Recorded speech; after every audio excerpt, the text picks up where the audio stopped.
A hallmark of modern technology is that it's everywhere, and it can go anywhere. Nowadays, it's just second nature to walk around with at least one computer. For instance, let's take a look at our intrepid host as he leaves the house for work in the morning. I usually pack a laptop in a messenger bag. That's one computer right there. I'll always have a smartphone in my pocket to stay connected. It's smaller and less powerful, but that is a second computer. And I personally never leave the house without my smartwatch, which is really just a tiny wrist-mounted computer. Most of you listening probably have a similar experience. You won't go far without a computer at least nearby. We all look at computers in a very certain way. They are part of our everyday life, at work, at home, and wherever else we may be. The technology has become ubiquitous. It's part of our lives in a deep-rooted and very personal way. Part of what's made that possible, I'd argue a pretty large part, is the fact that there's now so many ways to bring a computer with you. A big part of making computers personal was making computers that could stay on your person at all times. In other words, making computers more portable. Now, you'd probably expect that the journey to portable computers has been a slow one, and you'd be right. It's taken decades and countless new developments to shrink all those parts down to size. It's plain to see the steady progression, even without looking very deep into the matter. However, that's just a cover story that hides more interesting forces at play. The fact is that plans for a small, portable, and highly personal computer were first laid out in the beginning of the 1970s. Since then, these plans have been brewing, changing hands, and spreading amongst influential people in the industry. Parts of these designs have made their way into classrooms, research institutions, the space shuttle, and hey, maybe even your pocket. So let's take a look at the DynaBook, a theoretical computer designed in the 1970s, and see how the idea of portable computing started and how it started to spread.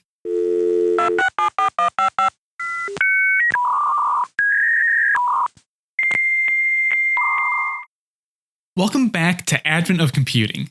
I'm your host, Sean Hass, and this is episode 33, Becoming Portable. Today, we're looking at what I think is a pretty strange story. That's the lineage of portable computers. Now, let me try to explain my thoughts, and hopefully you'll come out the other side agreeing with me. So the IBM PC is often used as the mile marker for when the idea of a personal computer was fully realized. And while I think IBM does deserve a lot of credit, the PC was ultimately just the winner out of a pretty large field of contenders. Just a few years later, the Apple Macintosh showed up, another computer that's been heralded as setting a new standard for personal computing. But once again, the Mac was just one computer out of many that were all aiming at that same idea. Each contender had its own take on what a personal computer would look like, and really how a personal computer would be used. For IBM, a personal computer ended up meaning a cheap and capable machine built with readily available and serviceable parts. Whereas for Apple, a personal computer meant something more along the lines of, let's say, a personable computer, a computer that anyone could turn on and use without any additional help. Those are just two computers, and we already have some radically different approaches to the same problem. So how do you best make a personal computer? Well, that really depends on who you ask. Portability would end up being another angle of attack. The idea being that a personal computer should be something you can use all the time, more than just at a desk. What makes this so strange is that the development of portable computers runs parallel to other attempts at personal computing. A lot of early portable systems look totally different, and they're intended to be used in totally different ways than their contemporaries. But once you look under the hood, you can have almost the same hardware driving just a radically different device. And to me, it gets pretty weird to see a slate of familiar-sounding devices packed up in little-known portable systems. So today, we're going to look at these strange early portable computers and the ideas behind them. We're going to start off with the earliest writings about portable computing and see just how modern some of those ideas really were. From there, we'll move towards the first attempts at making portable computers a reality. The first major player in our story is Alan Kay. And I gotta say, I've really started to like Alan Kay. He's someone that isn't that well known out of computing circles, but he should be. He has a rare mix of technical chops and the ability to explain his work elegantly and simply. And when it comes to early personal computing, Kay had some radical views, but his path to those views was a pretty unique one. Born in 1940, Alan Kay grew up on a healthy diet of science fiction. He often cites his fascination with sci-fi as a stepping stone into the sciences. Now, it's really a small leap from reading stories of space travel to wanting to learn about rockets. Or in Kay's case, reading about futuristic machines led him to learning more about early computers. This would end up exposing Kay to some key ideas early on. And one of the most important may have been a paper called As We May Think by Vannevar Bush. This paper describes a theoretical machine called the Mimex, a library in a desk that holds books on ribbons of microfilm. It displayed data on flat glass panels and lets the user edit texts and build up associations between pages at will. Just as an aside, if you want to learn more about the Mimex, I did a deep dive into the topic in episode 26. The Mimex would become a fascination for Kay in a number of ways. It was a device that seemed to be pulled out of the pages of a futuristic fantasy. But Bush proposed that the entire device could be built using 1940s technology. As We May Think did a lot more than just set out a neat idea. It identified how a device like the Mimex could be built and how it could change the world. It's the kind of article that really makes you think, and it would help set Kay to thinking more and more about computing. It seemed like the most reasonable path forward would be to get a degree, probably in some computer-adjacent science. But that wouldn't be nearly as interesting. By the early 1960s, Kay found himself leaving college, sans degree, and joining on with the US Air Force. But instead of flying jets, Kay actually ended up becoming a programmer this way. This may seem kind of strange, but the fact is that the government and the military have always been early adopters of new technology. And in the early 60s, the military was particularly interested in computing. During this period, the Air Force was one of the few institutions that could even afford computers. So after enlisting in the Air Force, it was pretty quickly realized that Kay had an aptitude for these new technologies. So he was shuttled off to a government lab to program. For the next few years, Kay would work with early IBM mainframes and eventually some of the first supercomputers. He'd come out the other side of his tour as a very experienced programmer. In '66, he would finally get back to a more ordinary path, enrolling in the University of Colorado Boulder for undergraduate, before leaving to the University of Utah to pursue a PhD in computer science. It was during his graduate studies that Kay started to think more and more about personal computing. He had worked on computers personally for years at this point, and he knew just how world-changing the technology could be. He also recognized the problems that computers of the era had. But he had a slightly different take on the state of things than a lot of his colleagues. One recurrent refrain from computer scientists is that machines need to become faster and more powerful. But Kay didn't fully agree. Instead, he thought that computers needed to be made more accessible and, eventually, more personal. In his mind, for computers to reach their full potential, they needed to be usable by everyone and anyone.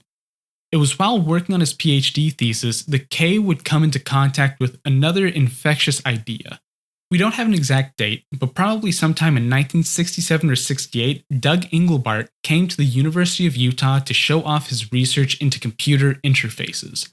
At the time, Engelbart was working on the first graphical user interfaces. His system, called the Online System, has become legendary for pioneering computer graphics, hypertext, networked collaboration, and much, much more. Even the mouse was invented in Engelbart's lab. On his trip to Utah, he gave a talk and showed off some video of NLS running. Kay was one of the attendees to that talk, and one of the converts.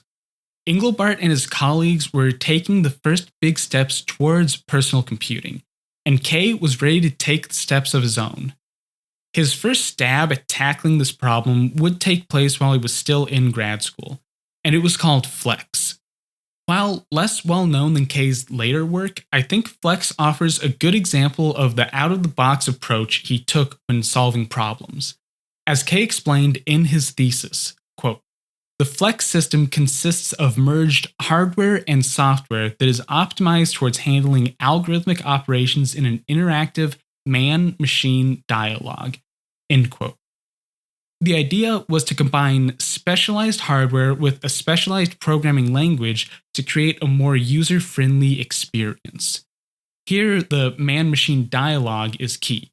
Kay was trying to find a way to make using a computer feel more effortless, more natural. One side of that was pushing Flex past the standard button and keyboard interfaces common in the 1960s. Kay's machine was capable of displaying simple graphics and handling input from a stylus on a sensor pad, and the entire machine was designed to be placed on a desktop. On the other side, Kay worked to develop a higher-level programming language, one that would be easy to learn and easy to use on a day-to-day basis. This would end up being an early object-oriented language, one which describes data and functions in terms of classes and sets. You can even catch a whiff of mimics and NLS in Kay's description of Flex. You were able to create documents and data, complete with hand-drawn images. You could save those documents, link them to other documents, and traverse trees of information with ease. Flex displayed everything on a bitmapped screen, and was controlled with a pointer and a keyboard combo. Kay had every intention of carrying on Flex beyond just a thesis project, but that part wouldn't pan out. Once the prototype was up and running, Kay started to show off his work to non-computer literate folk. Much to his dismay, they just didn't get it. More than that, they didn't like trying to use it. Flex was technically impressive, that's true, but only if you knew what you were looking at. There was just something missing in Kay's calculus. After earning his doctorate, Allen would go into another period of migration. He left Utah for Silicon Valley, spending time around Stanford's AI lab. His initial plan was to go back into academics, but plans changed. In 1970, he was hired to work at the fledgling Xerox Palo Alto Research Center, better known as PARC.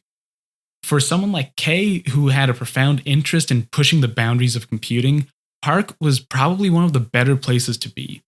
And yes, this is the same Xerox that makes copy machines. On the outside, Xerox doesn't seem like a particularly vibrant company when it comes to innovation, but PARC was a little bit different. It started in 1970 as a subsidiary under Xerox with an express focus on research. And while some of that research was related to printing and copying, the vast majority wasn't.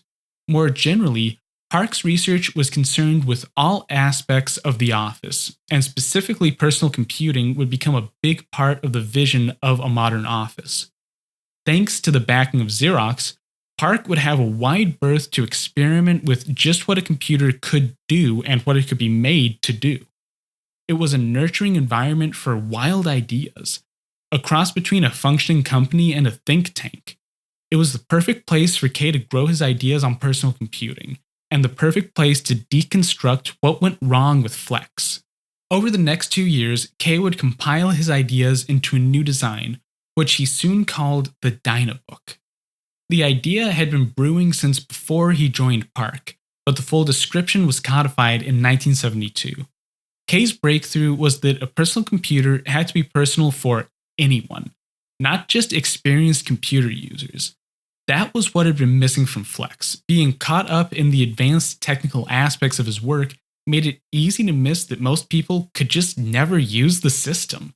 If computing was going to make its way out to the untrained masses, it had to come in a form that didn't require training to use, or at least not very much. But at the same time, that computer would also need to be useful for the more experienced operator. How Kay came to this realization is pretty interesting in its own right. During his migratory period between college and PARC, he had the chance to visit some of the first labs where school children were being taught how to program. At that time, the cutting edge in the field was a platform called Logo. It was a stripped-down programming language that was easy enough for kids to pick up. By writing out a Logo program, a student could program a small robot to move around a classroom and draw lines and shapes with a pen. Kay hadn't seen anything like this before. The idea of creating a system for teaching children about computers was totally new. But it was one of those creations that makes total sense. Computers would become increasingly important in the future, so why not get kids equipped with these new skills as early as possible?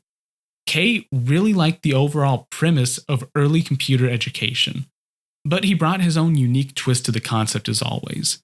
He realized that Logo had a very similar problem to his own Flex. Well, they actually had sort of opposite problems. While Flex was great for experienced users but useless for the untrained, Logo was good for the untrained while being useless to an experienced computer user. Kay's vision would start to shift more towards a unified system that someone could grow with. On one end, a child should be able to learn how to program with the system, and then, as they become more proficient, keep using the same computer. Once at Park, these ideas and musings became much more solid. Given the right environment and resources, Kay was able to make some solid plans. And in 1972, he published those plans in a paper called A Personal Computer for Children of All Ages. If you go in unprepared, then this is a really weird paper. It's the first description of the DynaBook, and one of the first descriptions of a mobile computer. However, don't be fooled, this is not a technical document. Kay opens the paper with this, quote, "This note speculates about the emergence of personal, portable information manipulators and their effects when used by both children and adults. Although it should be read as science fiction, current trends in miniaturization and price reduction almost guarantee that many of the notions described will actually happen in the near future." End quote.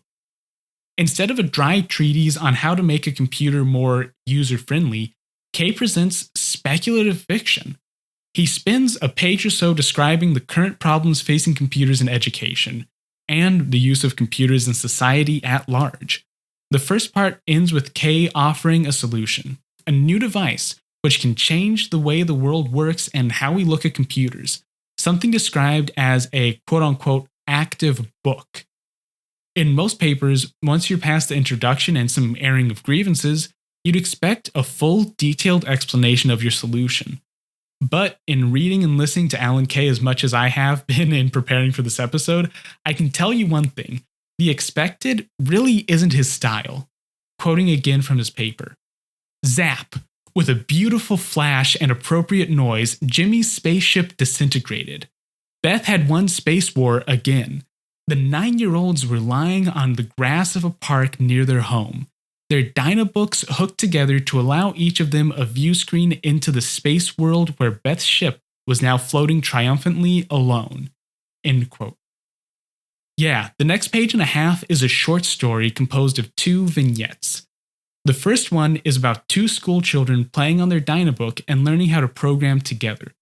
The second covers a businessman on a flight. He's getting some work done using his DynaBook, and then eventually he accesses a kiosk to download a book to his computer. There is absolutely no explanation of what a DynaBook actually is until the last half of this paper. So, yeah, A Personal Computer for Children of All Ages is often cited as a watershed document for the development of the personal computer. And the middle section is just a science fiction short story. This is not normal at all. And the first time I read it, I had to go back and make sure I had the right file pulled up. It's not until we get close to the end of the document that Kay actually spills all the spicy details on the DynaBook. So, why did Kay write like this? I think it comes down to his influences, specifically Bush's article called As We May Think. In that text, Bush laid out the current issues of the time, gave a fictionalized account of someone searching through a library from the comfort of their Memex, and then he went back to describe what the Memex actually was. Kay is paying homage to Bush's work, albeit in a slightly more playful manner. With that aside, what actually is the DynaBook? Well, Kay describes it in shockingly modern terms. It's a flat slate. It's about 9 by 12 inches, less than an inch thick. It has a large rectangular plasma display located directly above a small keyboard. Inside the DynaBook's slim case is a microprocessor, a good amount of RAM, some type of long-term storage, he's vague on the details, a stylus, and some assorted hardware to manage data I/O. Each of these components has a section dedicated to it, giving some options and explanations for his choices.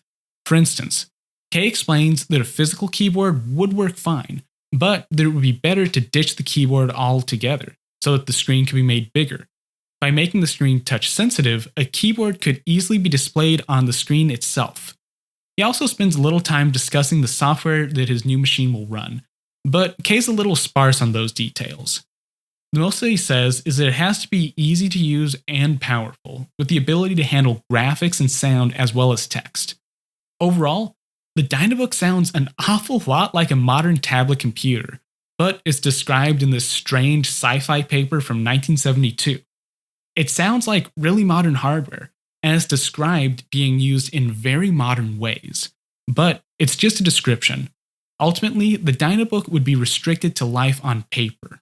One of Kay's bold claims was that the DynaBook could be built using 1972 technology, or at least technology currently in development in 1972.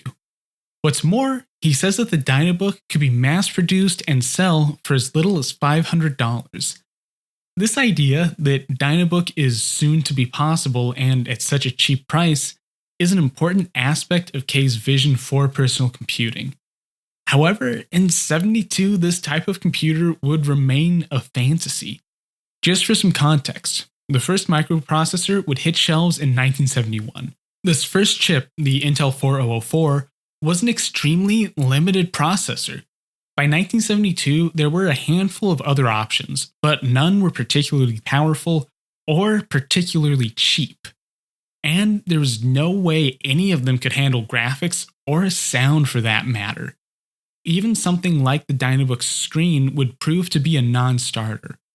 Flat plasma displays did exist, but they were about an inch thick, relatively low resolution, and they required a good deal of power to run. While practical for desktop computers, it wasn't quite portable yet.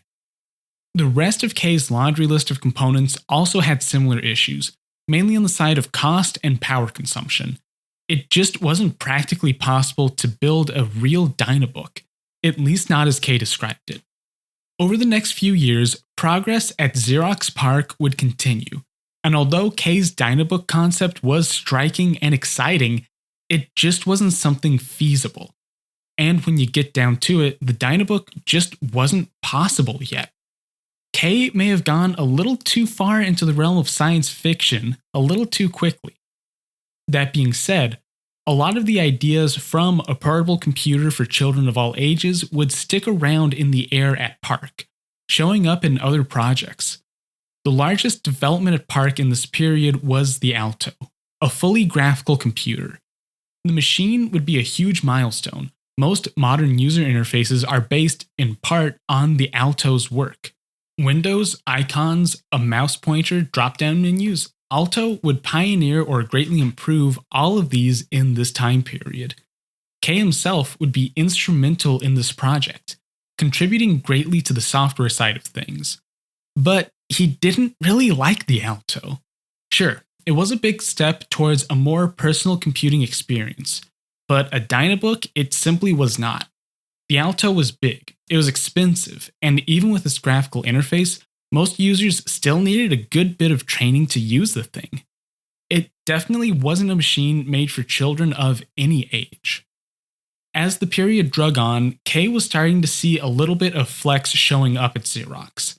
To him, it looked like the Alto team was set to make a great computer, but not a personal computer. So he decided the best thing to do would be to jolt his coworkers out of this funk. To quote Kay, "By the end of 1975, I felt that we were losing our balance, that the DynaBook for children idea was slowly dimming out, or perhaps starting to be overwhelmed by professional needs.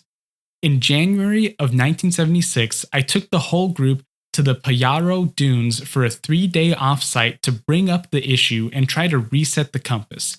It was called Let's Burn Our Disk Packs. I used the old aphorism that no biological organism can live in its own waste product to plead for a really fresh start." End quote. This strategy had worked for Kay in the past. When he was stuck with Flex, taking a break and restarting had helped him greatly. and evidently it did some good for the rest of Kay's team. As it turned out, his enthusiasm was contagious as ever. From these 3 days outside the office, a new plan would form, soon named the NoteTaker. The new design was a sort of compromise. You could look at it as the DynaBook Revision 2, almost. Gone was the tinge of futurism of the original DynaBook design. The first drawings for the NoteTaker look much more like a typewriter with a small screen mounted above it. Plans at this stage were pretty rough, but the core concept was to take what the team had learned from Alto and create a scaled down and portable version. It would be less powerful, but it would be able to fit on your lap. The NoteTaker would have a similar software design as that of Flex. Kay had already created an object-oriented language environment for the Alto called Smalltalk. This new laptop would run a refined version of that environment. The idea being that with some refinement, it could be made easier to use while retaining a reasonable degree of power and flexibility. The first draft of the NoteTaker was a much more pragmatic design. Unlike DynaBook, it would lead to a real-world computer. In '76, the project was made official, and a small group of researchers at Xerox set to work turning early drafts into early prototypes. Even from the start, it was clear that NoteTaker would be very ambitious. And why shouldn't it be? PARC had already proven itself capable of making gigantic leaps, so NoteTaker would just have to be another. Adele Goldberg, a talented programmer just coming off the Alto, would handle most of the NoteTaker's environment. That included a new version of Smalltalk for the smaller system, as well as all the graphics. The rest of the team, Larry Tesler and Doug Fairbairn, would deal with the hardware side of the equation. The biggest issue for the NoteTaker was by far the hardware. Kay's assertion that something like the DynaBook could be built with 1970s technology was starting to look totally unrealistic by this point. In 1976, options for small computer components were still pretty sparse. It wouldn't be until '78 that the team actually got their hands on some hardware at all. Planning, drafting designs, plans failing, and then redesigning ate up a few years of work. After 2 years of the song and dance, Fairbairn and Tesler finally settled on their microprocessor, the extremely new and untested Intel 8086. Now, this is one of the parts that I think is really interesting. Just a few years later, in 1981, IBM would launch their own 8086-based computer. For those playing along at home, that computer would be the IBM PC. IBM's system would become the personal computer. But here we have the same processor and what would turn out to be really similar hardware in general being put to a very different use. The PC would be a pretty capable machine for 1981, but the NoteTaker was on a whole different level. Despite being worlds apart, both used the same chips, and I find that really interesting. Now, IBM tangent aside, Xerox would actually be one of the first places to get access to the now legendary processor. The NoteTaker team got their hands on some pre-release 8086 chips, so new that they still had some bugs left to be ironed out before full production. But with processors in hand, the NoteTaker started to take shape pretty quickly. And for the limited technology available at the time, the finished machine was impressive. It wasn't a DynaBook, and it deviated quite a bit from the design that was hashed out by the crew's desert trip. But nonetheless, NoteTaker was a futuristic piece of hardware, and it actually existing definitely helped. The finished prototype weighed somewhere in the neighborhood of 50 pounds. The fact was that it just wasn't possible back in the day to make a computer the size of a tablet. The form factor of the NoteTaker is also pretty strange, at least to our modern sensibilities. The chassis was about the size and shape of a portable sewing machine, a bulky rectangular box about 22 inches by 14 inches wide and 7 inches tall. This isn't something that you could ever operate on your lap. Inside that box were all the carefully crafted circuits that made the thing work. A motherboard built around the 8086, 256 kilobytes of RAM, a small speaker, a floppy drive, a screen control circuit, rechargeable batteries, and an Ethernet card. That's right, this thing had Ethernet way back in the 70s. For storage, the DynaBook used a single 5¼ floppy disk drive. Even one of the core features of the DynaBook, the flat panel display, is absent in this computer. It was replaced by a 7-inch CRT screen built into the case, complete with a small touch-sensitive panel mounted just in front of the screen. The final touch was a detachable lid that protected the screen and held a keyboard and a mouse. When you get down to it, the NoteTaker was basically a desktop computer with a screen crammed into a smaller case. And thanks to the Intel processor on the motherboard, it's likely that the system would function in a pretty similar way to the later IBM PC. Or at least its internals would be similar enough to a PC enthusiast. As far as portability goes, I mean, you can move it. The form factor would later be copied and given a name, the luggable computer, and I think that sums up the situation pretty well. Sure, you can lug a full computer around with you. The system did have integrated batteries, so in theory, it could operate anywhere, but I've seen no details on how long the NoteTaker could run on battery power alone. My guess would be not that long, especially since a CRT tube and the motors used in a floppy drive, they draw a good deal of power. So this sounds like a pretty abysmal portable computer, at least by standards today. But let's set our preconceptions aside for a second and consider this. Up until this point, the portable computer had only existed on paper and in science fiction. The idea of taking a computer with you was a wild fantasy. Look no further than my favorite sci-fi technology example, 2001: A Space Odyssey. Part of setting up a futuristic setting of that film is showing off some wild technology. Spaceships and AI supercomputers are just part of that setting. You can see early on in the film one of the protagonists casually using a portable tablet-like computer to read the news. That scene was included because at the time the film was made, around the same time that Kay was first thinking of the DynaBook, the idea of a portable computer was almost an absurdity. Taking that into account, a machine like NoteTaker with all its blemishes intact would have been breathtaking. The other amazing part is that NoteTaker had a graphical environment. Goldberg, the primary programmer of the system, had managed to squeeze an environment similar to that of Alto onto the relatively small computer. Now, we can only imagine how difficult a feat that must have been. This meant that NoteTaker could be used primarily with the touchscreen and a mouse. A machine like the Alto was already a giant leap forward, and NoteTaker was taking that technology to a whole nother arena. As far as what the system actually was like to use, that's where we run into some issues with sourcing. I can't find any pictures of the NoteTaker in use, except for a blurry photo of a Xerox employee sitting in front of one. I also can't confirm what the interface actually looked like.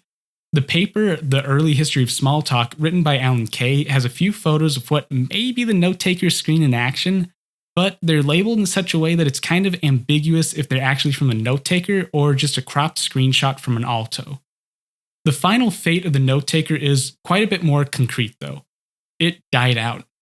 In all, 10 prototype NoteTakers were produced at Xerox. The most cited reason I've seen for the failure to thrive is that the executives at Xerox just didn't get it. Not enough people were interested in the project, so it was just scrapped after only 10 machines were built. But there is a chance the NoteTaker did actually spread its legs outside of Xerox labs, at least in a limited fashion. According to Tesler, at some point in 1979, he and Fairbairn were on their way to Xerox's main office in New York. They had brought along a prototype NoteTaker to show off to some of the higher-ups. The duo was waiting for a late flight in SFO when they realized that the terminal they were sitting in was totally empty. At this point, the NoteTaker was still an internal project, so they weren't at liberty to show it off outside the lab. So they've been somewhat ironically unable to use this portable computer anywhere but at a test bench. But now, they had a chance. Tesler and Fairbairn pulled out the machine, flipped it on, and, in Tesler's words, quote, "That was the first time a portable computer was ever used in an airport," end quote. The two would later repeat this feat on the flight east, quietly becoming the first passengers to use a computer mid-flight. But for all its promise and potential, the NoteTaker would never take flight again. This leads us to our final stop on the tour of all things portable, and we're about to depart from Xerox. Well, sort of. You can never really get away from Xerox.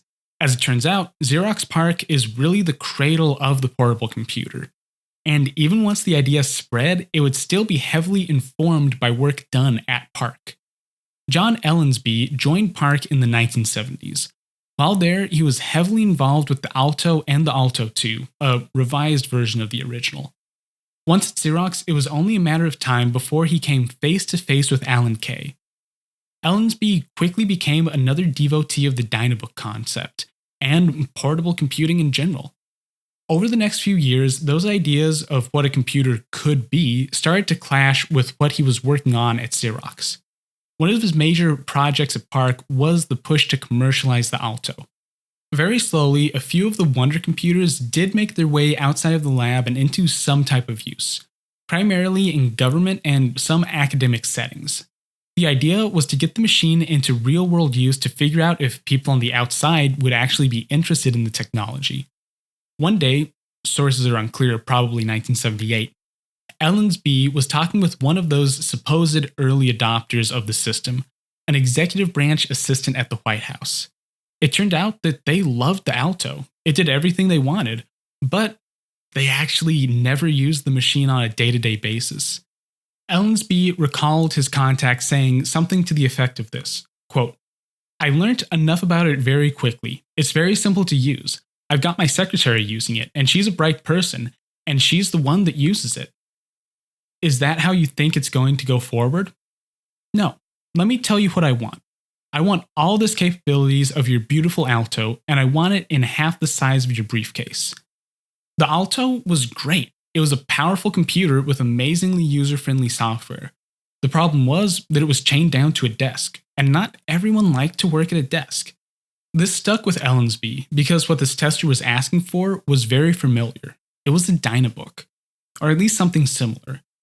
This was something that Xerox wasn't able to deliver. So in 1979, Ellensby left Park and started his own company called Grid Systems. Grid had the same goal as the earlier NoteTaker project: build a DynaBook. By this point, there were already some portable computers coming into the market with similar form factors to the earlier NoteTaker, but there was nothing that could come close to the Alto that was small enough for a briefcase. From the beginning, that would be John Ellensby's goal, and Grid worked aggressively to reach it. Over the course of '79, Ellensby pulled off a number of his old coworkers from Xerox to join in on his new scheme, and he'd supplement that pool of employees with other like-minded computer scientists and engineers from around Silicon Valley. The team's first big realization was that given the technology of the time, something like the DynaBook was almost possible, but it would have to use technology that was either totally new or just about to hit the market. The upside to this is that they could make a practical, portable computer. The downside was that it would be incredibly expensive. One thing that made Grid distinct from Park was that they took a much more pragmatic approach. Kay had envisioned the DynaBook as a tool for everyone from children to adults. Ellensby was more pragmatic on the matter. While they could make a portable computer, it would be far too expensive for anyone to buy for their kids.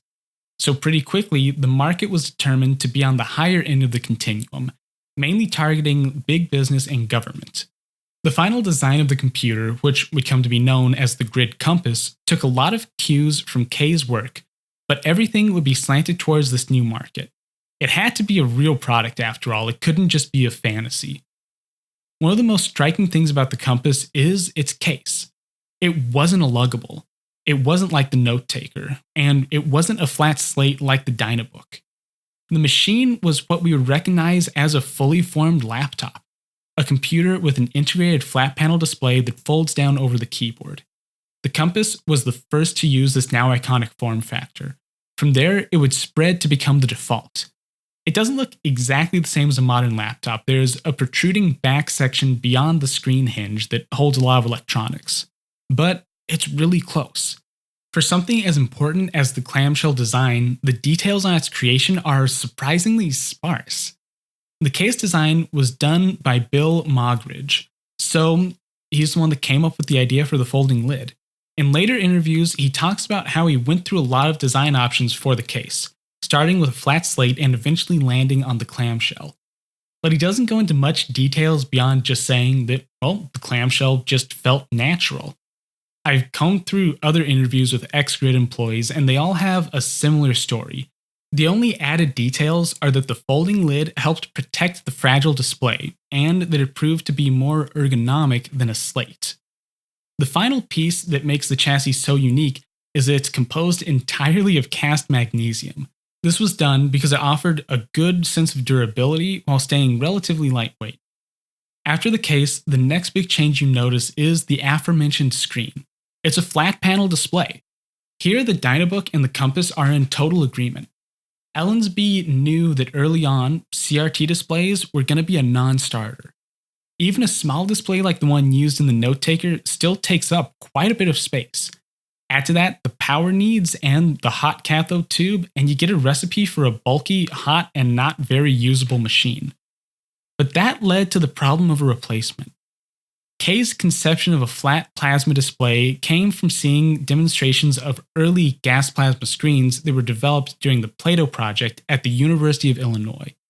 By the end of the 1970s, these flat panel displays had developed into larger, more reliable screens, but they weren't a good fit for grid. They could be a bit delicate. They were made out of glass. Like CRTs, they consumed a good deal of power, and they weren't self-illuminating, so you'd need a separate way to light the screen from behind. The screen looked nice, and it did a good job, but they weren't ready for on-the-go use. Eventually, Ellensby and company found a more realistic alternative. This came in the form of an electroluminescent display.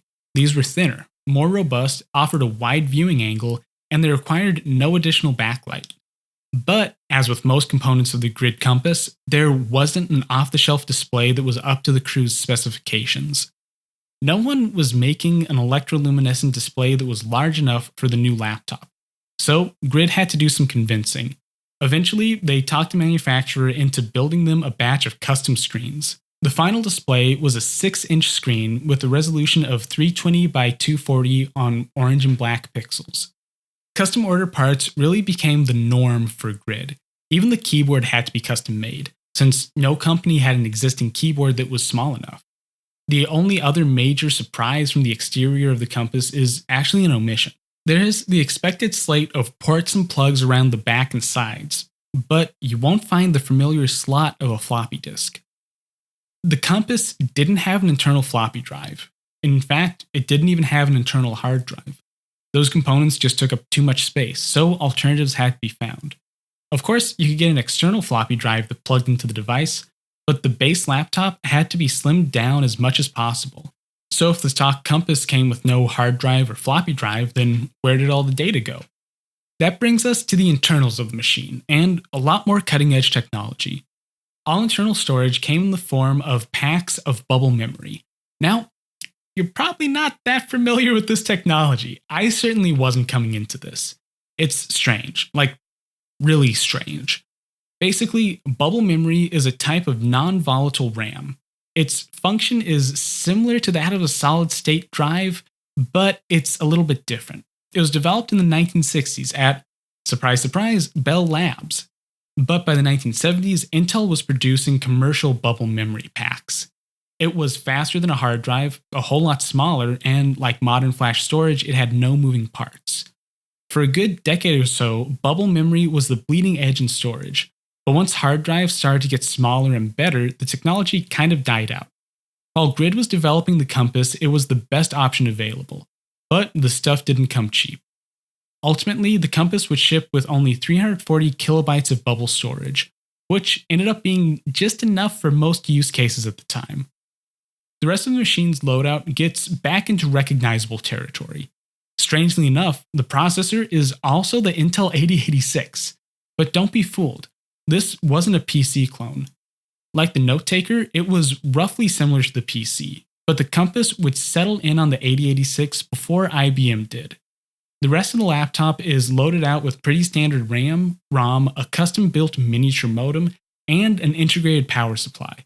Conspicuous in its absence is a battery pack. That's right, the first portable computer didn't have its own source of power. If you wanted to use the thing, you still had to be near a plug. From what I can gather, the lack of battery seems to come down to size and weight constraints. Rechargeable batteries simply weren't small back in the day. The last big feature of the Compass was, of course, the software. This is another place where Grid takes a turn for the unexpected. Despite being close to a PC, this laptop didn't run DOS, at least not on release. It came loaded with a copy of Compass Computer Operating System, or CCOS, baked into ROM. The custom OS was developed totally in-house at Grid, and was at least partially inspired by systems at Xerox. CCOS, sometimes called GridOS, was a fully graphical operating system, but it didn't use a mouse. Once again, part of the rationale behind this choice came down to portability. A mouse was just another thing to lug around, and then you'd be restricted to operating the laptop on or near a flat surface. The decision may have also come down to making the Compass more user-friendly. Now, on the surface, that may sound counterintuitive, but let me explain. The mouse still hadn't made its way very far out of Xerox, and a few research labs. The general public had no clue what a mouse was, and the market that Grid was pointing at definitely would not be familiar with a pointing device. Setting up a training program wouldn't be economical or reasonable for a consumer product, especially coming out of a startup like Grid, so a mouse was just never in the cards. Then, what did the graphical OS actually look like? It's primarily menu-driven, supplemented with control key combos. Via the keyboard, a user could traverse menus and run programs and open a file. A base install of CCOS came complete with a small suite of Office programs including a text editor, a spreadsheet, a day planner, and a terminal which could connect up to remote servers. Out of the box, the Compass was a capable tool. The other big impressive feature was multitasking. CCOS could run multiple programs at once. This feature wasn't yet commonplace on microcomputers, and it wouldn't be for years. You could switch between programs at the push of a key, or break the screen up into multiple tiled windows to display each program simultaneously. Overall, it's a compelling environment, and it's a more practical take on systems like the Alto or Flex. People weren't used to pointing at things with a mouse, but they were used to using a keyboard. The Compass and all its accompanying software would be completed and ready to ship in 1982. That was less than a year after the IBM PC launched, and I really like looking at the differences between these two machines. Each used the same processor, and each was marketed as a productivity tool primarily for business. The Compass was, generally speaking, a much more capable and impressive computer thanks to well-built software and really a lot of new and custom technology. The PC, on the other hand, took a much more conservative route. It was a workhorse made from easily sourced parts, but ultimately, the same high-end tech components that made the Compass possible would greatly restrict its use. On release day, the laptop cost just over $8,000, or, adjusting for inflation, about $21,000. The PC wasn't portable, or nearly as advanced, but it cost only $1,500. With Grid, you paid a high premium for portability.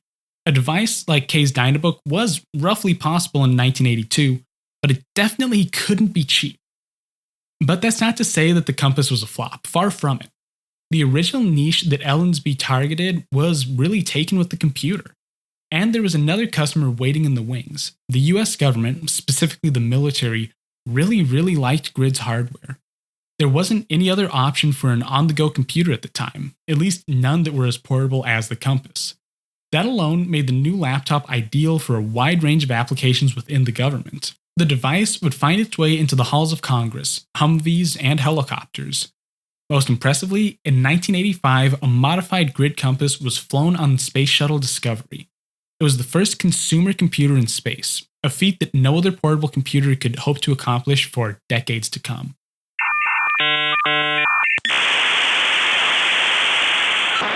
Alright, that does it for this episode. We looked at how the idea of a portable computer tied into the larger idea of a personal computer. The first designs for a portable system would stay tucked away on paper for decades before any physical machine would be built that remotely resembled it. But even on paper, Alan Kay's DynaBook described a shockingly modern computer. The DynaBook concept wasn't Kay's first attempt at designing a personal computer, but building off his earlier experience, he really stuck the landing. A lot of what Kay described, both in hardware and how it was used, was spot on. Even Xerox PARC, maybe the most advanced research center for personal computing at the time, just wasn't able to keep up with Kay's futuristic vision. So, this leads to one final question. Was the DynaBook finally achieved at Grid? Well, yes and no. Broadly speaking, the Compass implemented every hardware and software feature in K's earlier plan. It was portable, it was easy to use, it was a personal computer that could be always on your person. The technology was there, even if it did diverge from the original form factor. But ideologically, Grid was still leagues away from the DynaBook. It would take a few more decades until cheap and easy to use portable computers would come to the market. Sure, we do have tablet computers that are eerily similar to K's 1972 drawings, but in a broader sense, the work done by Alan Kay and his fellow believers helped push what was possible. Belief in a personal computer, and a portable computer that could be used by anyone anywhere, was the first step towards the systems we use today. Thanks for listening to Advent of Computing. I'll be back in 2 weeks' time with another piece from the story of the computer. And hey, if you like the show, there are now a few ways you can support it. If you know someone else who'd be interested, then why not take a minute to share it with them? You can also rate and review me on Apple Podcasts. And if you want to be a super fan, then you can support the show through Advent of Computing merch or signing up as a patron on Patreon. Patrons get early access to episodes, polls for the direction of the show, and other assorted perks. You can find links to everything on my website, adventofcomputing.com. If you have any comments or suggestions for a future episode, then shoot me a tweet. I'm at adventofcomp on Twitter.